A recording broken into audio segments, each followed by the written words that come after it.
BJP రాష్ట్ర కార్యాలయంలో లోక్సభ ఎన్నికలపై కీలక భేటీ ఇది. ఎన్నికల కమిటీలతో సునీల్ బన్సల్ ప్రత్యేక సమావేశమయ్యారు. ఎన్నికల వ్యూహాలు, పార్టీ చేపట్టనున్న కార్యక్రమాలపై చర్చిస్తున్నారు. యువ ఓటర్ల ఆకర్షణ, కేంద్ర ప్రభుత్వ పథకాలతో లబ్ధి పొందిన వారికి చేరువ కావడంపై ప్రధానంగా చర్చిస్తున్నారు.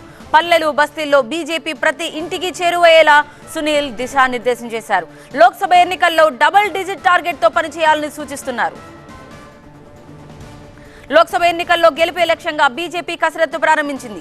2 రోజుల పాటు పార్టీ అగ్రనేతలు సమావేశమవుతున్నారు. ఈ సమావేశానికి పార్టీ రాష్ట్ర శాఖ అధ్యక్షుడు కిషన్ రెడ్డితో పాటు లక్ష్మణ్, డీకే అరుణ, పలువురు నేతలు హాజరయ్యారు. లోక్సభ ఎన్నికల ప్రచార రూట్ మ్యాప్, అభ్యర్థుల ఎంపికపై చర్చిస్తున్నారు. లోక్సభ ఎన్నికల్లో డబుల్ డిజిట్ సాధించడమే లక్ష్యంగా పనిచేయాలని క్యాడర్కు దిశానిర్దేశం చేశారు సునీల్ బన్సల్. ప్రతి ఇంటికి బీజేపీ చేరువయ్యేలా చూడాలని సూచించారు.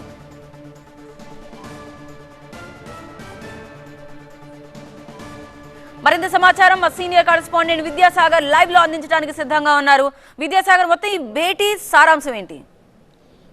రానున్నటువంటి పార్లమెంటు ఎన్నికలే టార్గెట్గా బీజేపీ రాష్ట్ర కార్యాలయంలో ఒక కీలక భేటీ కొనసాగుతుంది. ముఖ్యంగా పార్లమెంటు ఎన్నికల కోసం 10 కమిటీలను రాష్ట్ర స్థాయిలో ఏర్పాటు చేశారు. దానికి సంబంధించి ఆ కమిటీకి ఉన్నటువంటి చైర్మన్లు కావచ్చు, వారందరితో ముఖ్య నేతలతోటి బీజేపీ రాష్ట్ర అధ్యక్షుడు కిషన్ రెడ్డి, అదేవిధంగా రాష్ట్ర ఇన్ఛార్జిగా ఉన్నటువంటి సునీల్ బన్సల్, వీరిద్దరూ కూడా ప్రత్యేక సమావేశం నిర్వహిస్తున్నారు.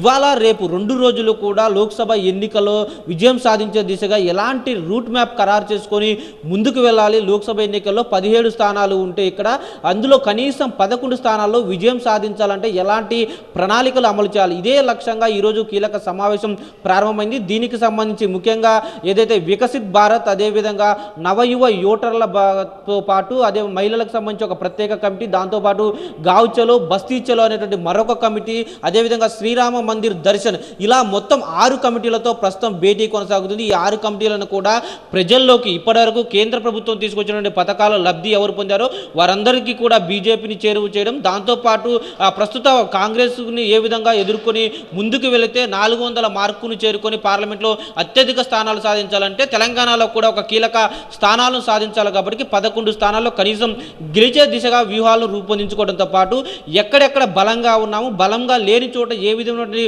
ప్రణాళికలు అమలు చేస్తే ముందుకెళ్తే బలంగా వాణి నింపొచ్చేటటువంటి అంశాలను కూడా ప్రస్తుతం చర్చిస్తున్నారు. ముఖ్యంగా రానున్నటువంటి అయోధ్య మందిర నిర్మాణానికి సంబంధించి కూడా దాన్ని కూడా బలంగా తీసుకెళ్లడంతో పాటు మోడీ నాయకత్వంలో దేశ పురోగతి ప్రపంచ పటంలో ఏ విధంగా నిలిపాం, ఇలాంటి వాటన్నిటిని కూడా ప్రతి పల్లెకు, ప్రతి పట్టణానికి, ప్రతి ఇంటికి చేరువ చేసేలాగా ఈ కమిటీలు పనిచేయాలంటూ కూడా దిశానిర్దేశం చేస్తున్నారు. ముఖ్యంగా కమిటీల పనితీరుతోటే రానున్నటువంటి పార్లమెంటు ఎన్నికల్లో విజయం సాధించే అవకాశాలు ఎక్కువగా ఉన్న నేపథ్యంలో త్వరలోనే అభ్యర్థుల ఎంపిక ప్రక్రియ కూడా ప్రారంభం చేస్తున్న నేపథ్యంలో రేపు మరొక కీలక సమావేశం కోర్ కమిటీ నేతలతో కూడా రేపు బీజేపీ కీలక సమావేశం కొనసాగే అవకాశం కనిపిస్తూ ఉంది.